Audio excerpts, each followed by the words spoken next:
Meet Pluto, traditionally known as the ninth planet orbiting our sun. At least, that's the information we learned during our school years. However, in 2006, the scientific community reversed course and declared that Pluto no longer qualified as a planet, expecting us all to simply accept this reclassification. They miscalculated our attachment. They miscalculated Pluto's significance. Fortunately for all of us, a determined team of scientists remained committed despite this attack on Pluto's planetary status. In that very same year, when our celestial companion lost its planetary designation, NASA sent forth this spacecraft, New Horizons, on an unprecedented mission to study the object previously classified as a planet in intimate detail for the very first time. The discoveries were astonishing. Our understanding of Pluto had been flawed. The authorities had been mistaken about Pluto. The entire scientific community had reached incorrect conclusions because it became apparent that Pluto exceeded all our expectations. While this celestial body may not qualify as a planet, it stands as one of the most dynamic and enigmatic locations within our solar system. At this point, you may be wondering why Pluto lost its designation as the ninth planet to begin with. As much as I'd like to claim this was some grand conspiracy, the truth relates more to the evolving methods we use to classify solar system objects. This evolution has been occurring far longer than most people realize. Consider, for instance, that during the 1800s, when contemporary astronomy was truly gaining momentum, the solar system was believed to contain approximately 20 planets because each time astronomers discovered a new moon or even just a substantial asteroid, they would proclaim it a newly found planet. Eventually, this practice required regulation. Consequently, we began establishing rather stringent standards for what does and doesn't meet the criteria for planetary status. This refinement process has continued ever since. In 1930, an autodidact astronomer and telescope craftsman named Clyde Tombaugh received employment to search for evidence of a theoretical planet X.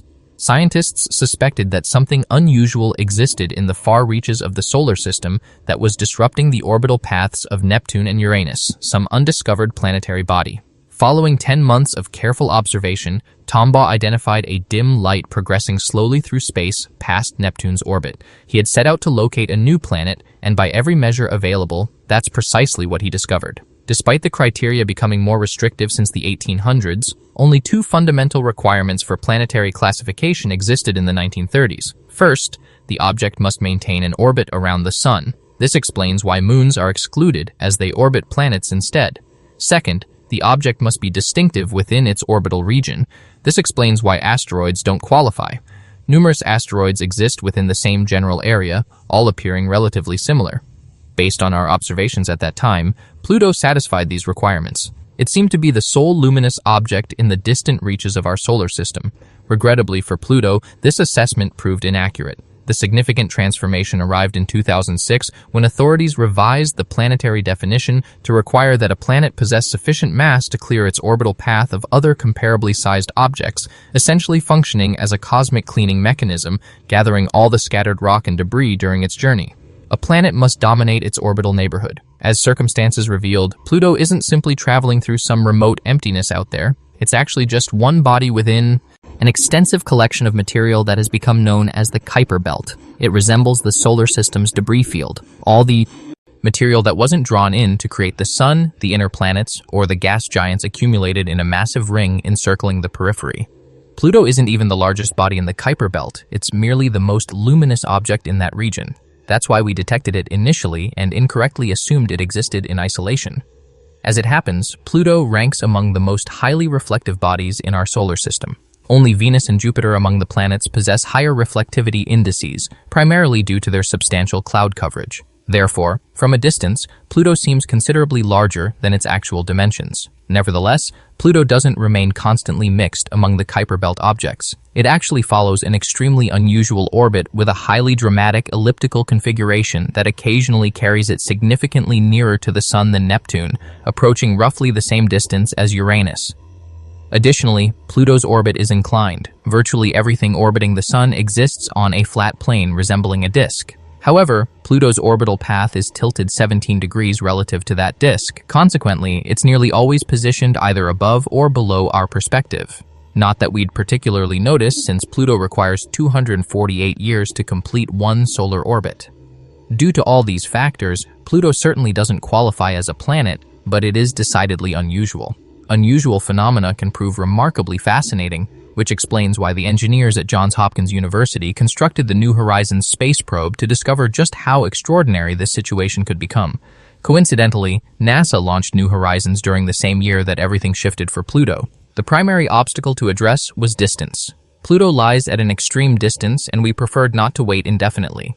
Therefore, they designed this comparatively lightweight New Horizons probe, which had a mass of only 1,000 pounds, and mounted it atop the most powerful rocket available at that time, which was an Atlas V equipped with 5 additional side boosters, generating approximately 2 million pounds of thrust. Thus, New Horizons departed Earth at tremendous velocity. Within merely 9 hours, it had already passed beyond the Moon. That's roughly 10 times the speed of the Apollo missions. After only 1 year in space, the probe approached Jupiter.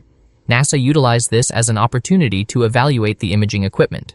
New Horizons captured these photographs of Jupiter and its moons, including this image of an active volcano on the moon Io.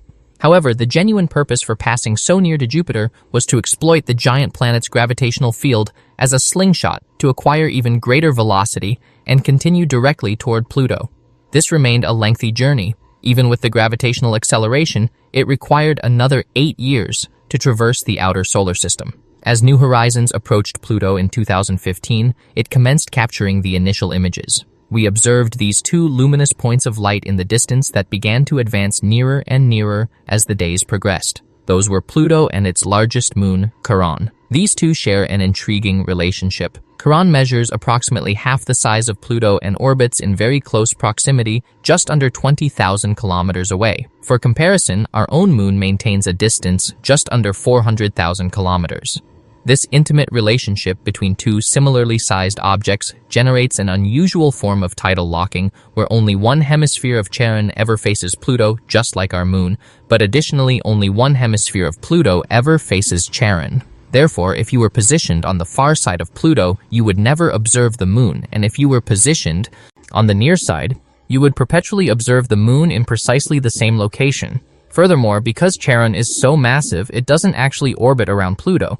The center of mass between the 2 bodies ends up positioned somewhere between them. Consequently, it appears more like they orbit around a point in empty space. This led some researchers to hypothesize that they circled around a miniature black hole, but it's simply gravity behaving peculiarly. Nevertheless, observing the cosmic ballet of Pluto and Charon was merely the beginning.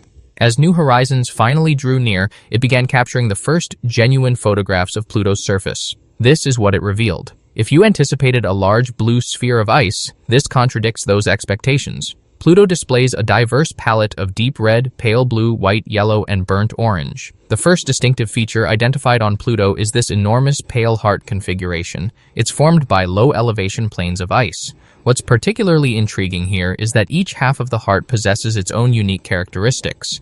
The side nearest to the New Horizons camera is smooth and level. We designate this area Sputnik Planitia. For perspective, this measures approximately the size of Texas. What makes this region so remarkable is that it's unmarked by asteroid impact craters, indicating that this is a zone in constant transformation. The surface here remains active, and any imperfections are rapidly erased. Along the upper edge of the heart, we observe some truly interesting patterns emerging. These lines are formed by the movement of glaciers descending from the Highland Mountains into the frozen plain.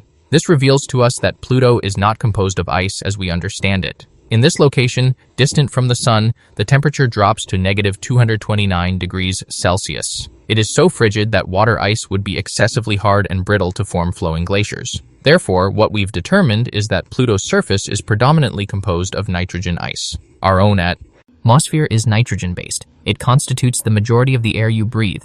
You're probably acquainted with liquid nitrogen, that bubbling substance that freezes anything upon contact. Now consider how cold conditions would need to be to freeze nitrogen into a solid state. That describes Pluto. Now if we magnify our view of Sputnik Planitia, you can begin to observe these lines in the ice that create a variety of polygonal shapes. Those lines are generated by convection currents, which represent heat ascending through Pluto's surface from its core. That heat causes the ice to melt.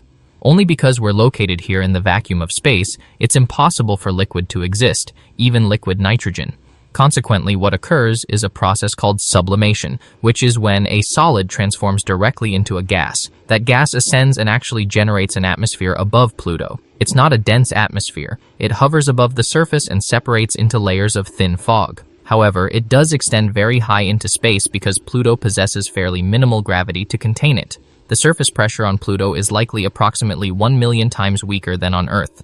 At least that's the condition it was in when New Horizons passed by, which occurred during the period when Pluto was deep within the Kuiper Belt. However, we understand that it travels along that highly unusual elliptical trajectory. Therefore, there are periods when Pluto is considerably closer to the Sun, and during those intervals, sublimation will intensify and Pluto's atmosphere could expand to as much as 1/4 that of Earth, which is 3 times the surface pressure of Mars, and might even be sufficient to permit liquid nitrogen to form on Pluto.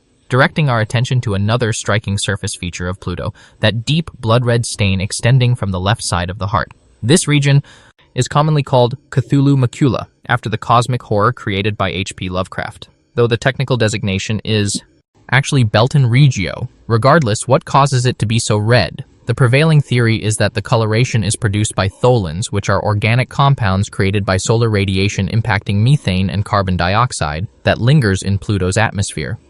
Once those molecules are thoroughly irradiated, they aggregate together, turn red, and descend to the surface like radioactive snow. You can observe traces of that red scattered across the surface, which helps to demonstrate that flow of ice, gas, and potentially liquid that transports the tholins around Pluto. A less conspicuous but equally fascinating aspect of Pluto is its giant ice volcano, Right Mons. The volcano stands approximately 5 kilometers tall and 150 kilometers wide, and it erupts with a slushy combination of water and methane. This isn't Pluto's only cryovolcano. It's simply the largest, and we don't know how frequently these erupt, but we do know that the volcanic activity here is still relatively active. For as expansive as Right Mons is, there's only one visible impact crater across the entire structure. Therefore, we know this is not some ancient formation. It gets resurfaced often, or at least relatively often on the cosmic timescale. Consequently, it might erupt every few million years or so. However, where does the slush originate? Well, that's where Pluto becomes even more mysterious. You might have been taught in school that this former planet was simply a large ball of ice, but it's not. The evidence gathered by New Horizons indicates that Pluto's core remains hot, and that means beneath the surface there should be a substantial layer of liquid water.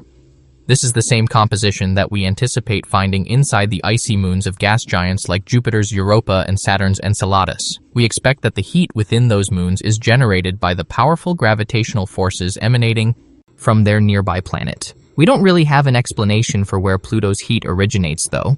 In the early years of the solar system, everything was hot. It resembled a cosmic celebration with a blazing young star surrounded by a dense cloud of rock and gas and metal that was perpetually colliding together and fragmenting apart and fusing into planets and moons. It was complete chaos. However, then everything began to cool down. As far as we understand, smaller objects tend to cool down more rapidly than larger ones. Pluto is very small, and it's located out there in a very cold region, yet it remains hot internally. Then there's Charon. This is probably our best explanation for the general peculiarity of Pluto.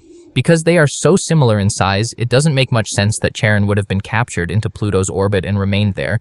They probably collided with each other at some point in the distant past. Then instead of shattering apart or merging together, they became locked in this orbital wrestling match. The energy from that collision and the gravitational force between the two would have injected new vitality into Pluto. What's interesting is that the distinctive heart shape on Pluto is located on the hemisphere opposite from Charon. That's probably not coincidental. You can observe that same deep red tholin deposit on Charon, which is probably caused by ice volcano eruptions on Pluto that are violent enough to escape the weak gravitational pull and spray tholins out into space that eventually get captured by Charon and accumulate on its north pole. Sadly, these images that we've been examining today will likely be the final photographs taken of Pluto during our lifetime. NASA has redirected their attention to nearer and more familiar locations in the solar system: Titan, Europa, Venus, and Mars. Consequently, there's not even the beginning of a plan for a New Horizons sequel mission. However, there is still an incredible journey ahead for the original New Horizons probe. At the velocity it was traveling, the encounter with Pluto lasted merely a few days before it sailed cleanly past and headed deeper into the Kuiper Belt. Remember that Pluto is simply the brightest and most visible object out there. However, that doesn't mean it's the largest or even the strangest. New Horizons is out there in uncharted territory discovering unusual phenomena, but that's probably an entirely different video.